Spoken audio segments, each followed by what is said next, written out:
नमस्कार।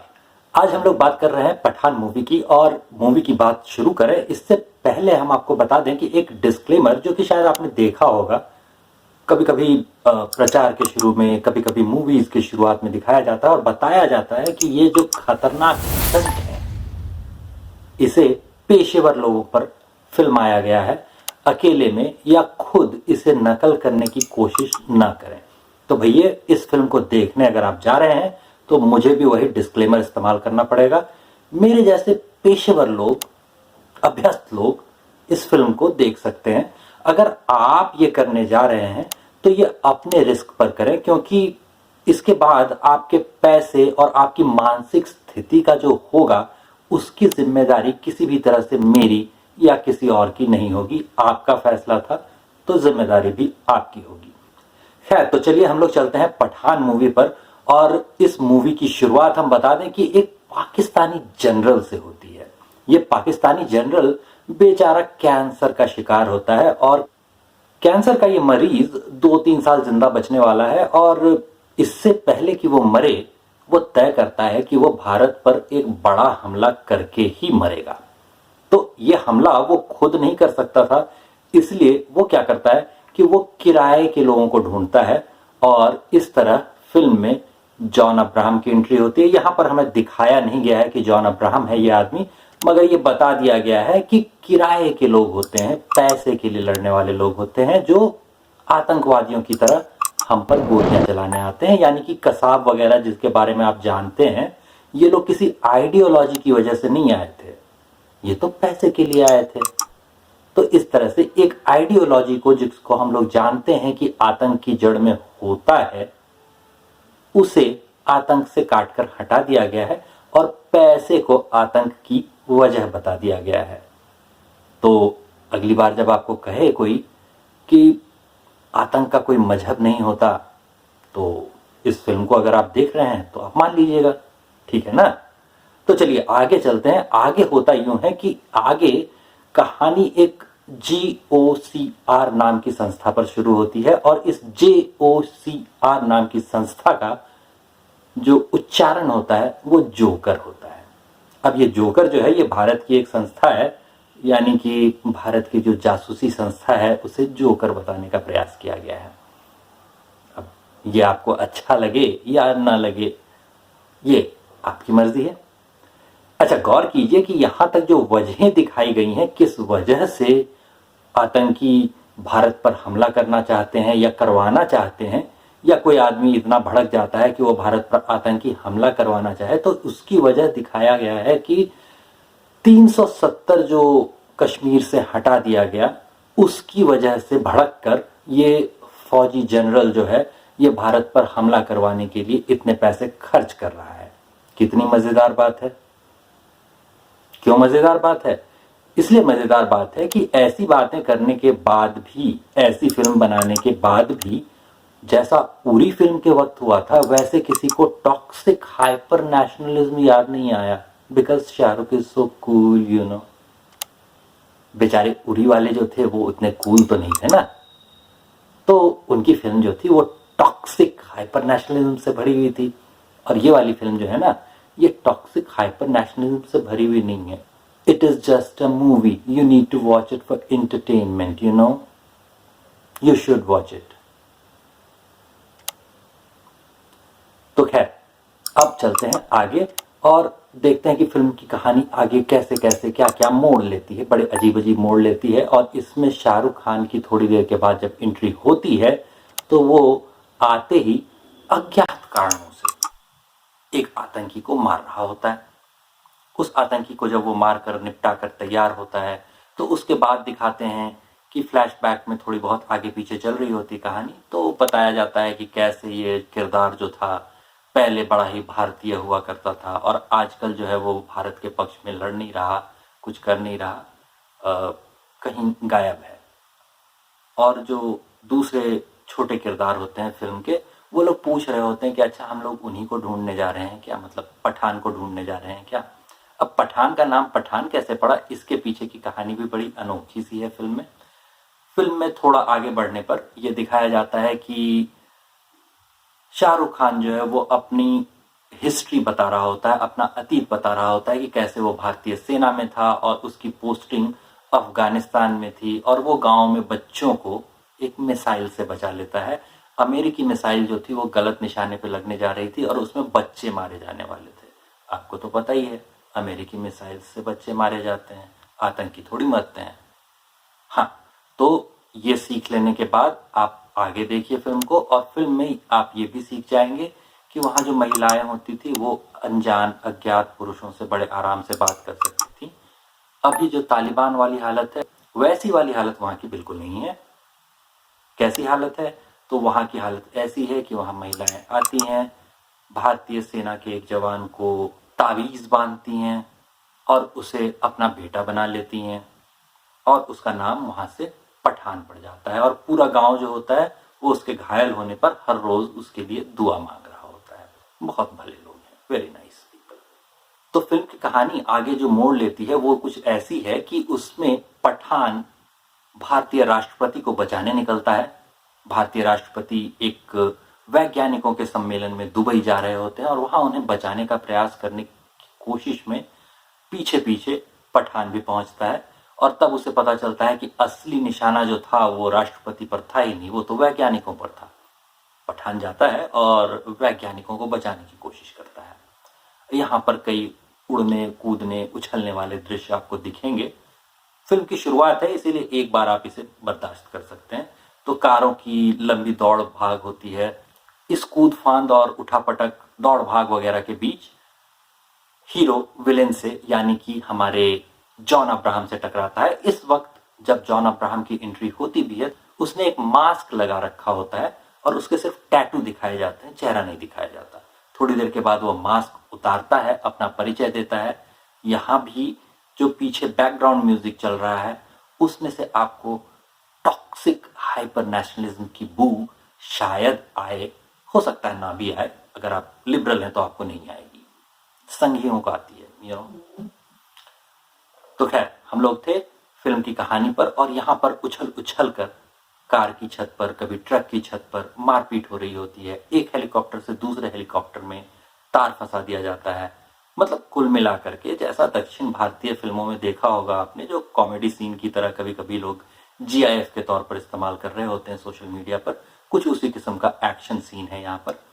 देखने लायक इसमें एक चीज बस खास है, इसमें विलेन यानी हमारा जो जॉन अब्राहम है, वो जो हथियार इस्तेमाल कर रहा होता है वो एक किस्म का छुरा निकालता है। उस छुरे को कैरम्बिट कहते हैं और ये बड़े ही मजेदार किस्म का छुरा है। अगर हो सके तो इंटरनेट पे से सर्च करके देखिएगा, अमेजन वगैरह पे शायद मिल जाए। खैर, तो हम लोग वापस चलते हैं फिल्म पर। अब नीचे डिस्क्रिप्शन में कैरम्बिट खोजने की जरूरत नहीं है, प्लीज डोंट डू दैट। हाँ, तो हम लोग थे फिल्म पर, और फिल्म में आगे क्या होता है? आगे ये होता है कि शाहरुख खान यानी अपना पठान जो है वो नाकाम हो जाता है, बचा नहीं पाता है वैज्ञानिकों को, और वैज्ञानिकों को लेकर जॉन अब्राहम उड़ जाता है, मतलब हेलीकॉप्टर से निकल जाता है। शाहरुख वाला जो हेलीकॉप्टर होता है वो उसकी कुछ खास मदद नहीं कर पाता। इसके आगे कहानी फिर से और मोड़ लेना शुरू करती है। थोड़े दिन में शाहरुख जब वापस इंडिया आ गया रहता है और थोड़ा इंटरनेट वगैरह पे रिसर्च करके देख रहा होता है, उसके कई साथी उसका जो ऑर्गेनाइजेशन था JOCR जोकर, उसकी मदद से ढूंढने की कोशिश कर रहा था कि और कुछ सबूत मिल जाए, कुछ सुराग मिल जाए। तो वो जब ये कोशिश करता है तो उसे एक नया शब्द पता चलता है, रक्त बीज। रक्त बीज यानी एक ऐसी चीज जो कि खत्म ही नहीं होती, बार बार खून की बूंदों से या किसी भी तरीके से जन्म ले लेती है, और एक किस्म का ये एक राक्षस होता है, दानव होता है, ये हम लोग जानते हैं। फिल्म में भी बाद में इस बारे में बताया गया है कि रक्त बीज एक किस्म का राक्षस होता है जो बार बार जन्म ले लेता है। खैर, तो इस रक्त बीज का पता चलने पर या इस रक्त बीज का आइडिया होने पर फिर से शाहरुख खान विदेश में जाता है। विदेशों में फिर से शूटिंग आपको दिखाई देगी। इस बार एंट्री होती है फिल्म में नायिका की, नायिका यानी अपनी दीपिका पादुकोण। अब फिल्म में उन्होंने काफ़ी किस किस्म के कपड़े पहन रखे हैं, काफ़ी डीप नेक है। डीप नेक मतलब हम उसे डीप नेक कहना भी ठीक नहीं समझेंगे, डीप नेवल तक गया है उनका। मतलब गले से शुरू होता है, मतलब शुरू ही नहीं होता ही नहीं, तो वो सीधा नेवल तक पहुंचता है। तो उनके ड्रेस की बात हम लोग छोड़ देते हैं। पता नहीं क्यों उन्हें एंजेलिना जोली बनना था। अब एंजेलिना जोली बनकर क्या होगा या क्या फ़ायदा होगा पता नहीं। जिस कद काठी की वो हैं, एंजेलिना जोली जैसे कपड़े पहनकर और वैसा एक्शन सीन उन पर सूट नहीं करता। एक्ट्रेस अच्छी हैं, कम कपड़े पहनने के बदले अगर ज़्यादा एक्टिंग करती तो शायद फिल्म में कुछ देखने लायक होता। इस समय तक फिल्म में जो अच्छे एक्टर्स हैं एक दो, उनकी एंट्री हो चुकी होती है, लेकिन उनको रोल इतना मिला ही नहीं है कि वो अपनी एक्टिंग से कुछ कमाल दिखा पाएँ। जैसे आशुतोष राणा फिल्म में हैं, मगर उनको एक आध डायलॉग देकर, बीच बीच में एक आध सीन देकर टरका दिया गया है। अब 5 मिनट का काम देंगे किसी कलाकार को तो वो क्या अदाकारी दिखाएगा। पूरी फिल्म में शाहरुख ही छाए रहते हैं, थोड़ा बहुत दीपिका भी छाई रहती है। हाँ, ये ज़रूर है कि दीपिका को स्क्रीन प्रेजेंस अच्छा मिल गया है। काफ़ी समय तक वो पर्दे पे दिखती हैं, हमेशा छोटे कपड़ों में ही दिखती हैं, अगर आपको जानना हो तो। खैर, तो हम लोग आगे चलते हैं फिल्म की कहानी पर। फिल्म की कहानी थोड़ा और आगे बढ़ती है और फिर जो है दीपिका धोखाधड़ी करती है शाहरुख खान के साथ, और ये लोग जो हैं रशिया में चोरी कर रहे होते हैं जिस वक्त ये धोखाधड़ी होती है शाहरुख खान के साथ। तो यहाँ पर आप एक और सीख ले सकते हैं। वो सीख ये होगी कि जो वायरस है ना, उससे आतंकी जो हैं वो पैसे के लिए रशिया से लेकर के आते हैं। चीन जैसे देश जो कि आजकल खान ब्रदर्स के, मेरा मतलब है खान की जो तिकड़ी है, सलमान खान, शाहरुख खान, आमिर खान, इनकी फिल्मों के लिए बड़ा अच्छा बाजार बना हुआ है चीन। तो ऑब्वियस सी बात है, चीन से कोई वायरस आया था ऐसा तो दिखाते नहीं ना। वायरस हमारे मित्र देश से आएगा। मित्र देश कौन है? रूस। तो रूस ने स्मॉल पॉक्स का एक वायरस बचा के रखा था, और वो वायरस जो है वो चुराने के लिए लोग गए होते हैं। चोरी के क्रम में पता चलता है कि दीपिका तो असल में जॉन अब्राहम से मिली हुई थी और उसने शाहरुख खान के साथ धोखाधड़ी कर दी। इंटरमिशन यहीं हो जाता है। इंटरवल के बाद के दृश्यों में हम देखते हैं कि शाहरुख खान के साथ जो धोखाधड़ी हुई थी उसे वहीं फंसा हुआ छोड़कर माल चोरी करके दीपिका भाग गई थी। तो शाहरुख बेचारे जो थे वो कैद हो गए थे, गिरफ्तार हो गए थे। रूसी एजेंसियों ने उन्हें पकड़ रखा था और जम के टॉर्चर किया था, और उनकी जो बॉस होती है उसने भी शाहरुख खान की कोई मदद नहीं की थी। ये बताया जाता है कि कैसे इशारों इशारों में उनकी जो बॉस थी वो उनकी मदद कर गई थी, और इशारों में मदद जो उनको मिली थी उसकी वजह से वो जेल से छूटकर भाग गए। खैर, अब जब वो छूट कर भाग गए हैं तो आसानी से तो भागेंगे नहीं। तो यहाँ जो भागने वाला दृश्य है ये फिर से एक ट्रेन पर फिल्माया गया है। अब ट्रेन में शाहरुख खान को जान से मार देने की कोशिश हो रही है। सारे कैदी जो हैं वो उन पर टूट पड़े हैं ट्रेन में और उनकी हत्या कर देना चाहते हैं, और यहाँ एंट्री होती है धमाकेदार टाइगर की। टाइगर बोले तो अपने सलमान खान। फिर से ये ट्रेन में ही मारपीट का दृश्य है। छतों पर जाके लड़ाई होती है। अजीब तरीके का आपको दिखेगा कि एक आदमी के पीछे छुपकर कोई आदमी मशीन गन की गोलियों से बच जा रहा है। मशीन गन की गोलियां जितनी साइज की होती हैं, या जो किस्म का मशीन गन वहां चलता हुआ दिखता है, उस किस्म के मशीन गन के बारे में ज़्यादातर लोगों को पता होता है कि वो अच्छे खासे लकड़ी के तख्ते को भी छेद कर दूसरी तरफ निकल जाएगी। एक आदमी की बॉडी जो होती है वो उससे बचा नहीं पाएगी आपको। उसके नीचे छुप कर आप लेटे भी होंगे तो गोली आपको लग जाएगी, निश्चिंत रहिए।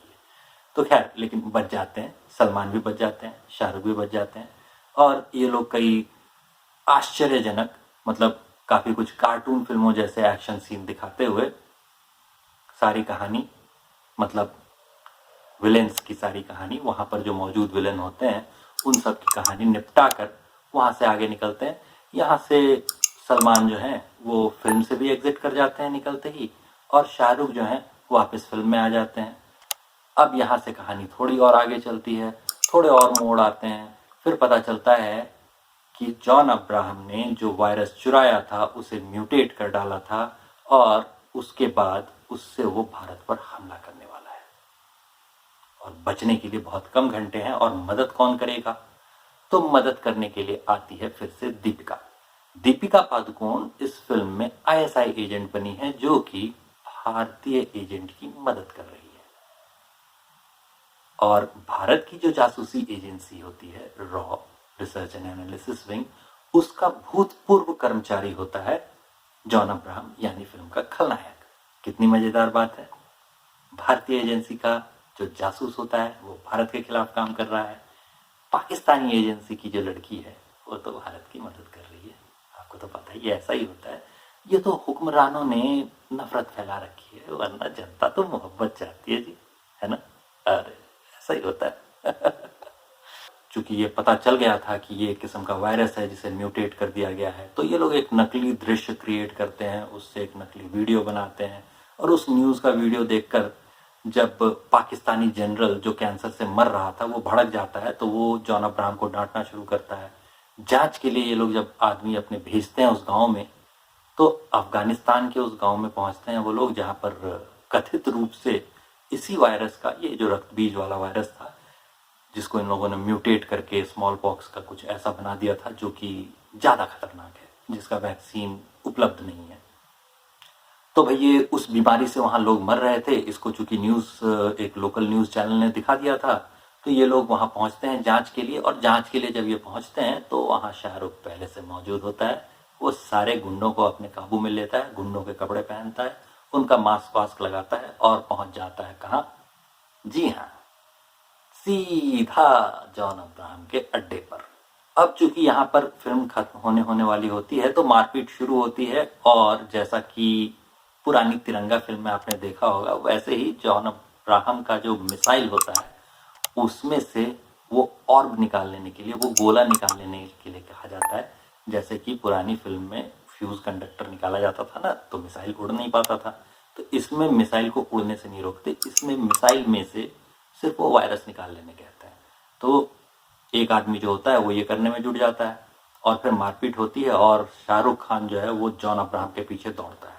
वो जो उड़ उड़ के वाला जो सीन आपने देखा होगा, जिसमें अजीब तरीके का एक सूट पहन के सब लोग हवा में उड़ रहे थे, सब लोग नहीं, मेरा मतलब है जॉन अब्राहम और शाहरुख खान, ये दोनों लोग हवा में उड़ रहे होते हैं अजीब सा सूट पहन के। ये वाला जो सीन है ये बिल्कुल लास्ट मूवी का आखिरी सीन है, समझ लीजिए आखिरी मारपीट का दृश्य है, तो उसमें ये फिल्माया गया है। काफ़ी कमियां भी इसमें सोशल मीडिया के लोगों ने गिनवाई थी। अब जैसे कुछ लोग कह रहे थे कि भैया आंखों पर कुछ पहना नहीं, इतनी ऊंचाई पर ये उड़ रहे हैं, ऐसे उड़ रहे हैं, इससे तो सांस लेने के लिए हवा नहीं मिल पाएगी, तो आंखों को खुला नहीं रख पाएंगे इतनी तेज स्पीड में, ये वो अजीब अजीब पता नहीं कैसी कैसी बातें कर रहे थे। अब भाई पहले आपने किसी को ऐसा करते नहीं देखा, ऐसा तो है नहीं, रियल लाइफ में आप लोगों को ऐसा करते तो देख चुके हैं, याद नहीं है? अफगानिस्तान से जब अमेरिकी वापस जा रहे थे, उस समय फ्लाइट पर से पठान ऊपर से कूद रहे थे या नहीं कूद रहे थे अफगानिस्तान में, बताइए आप? कूद रहे थे ना।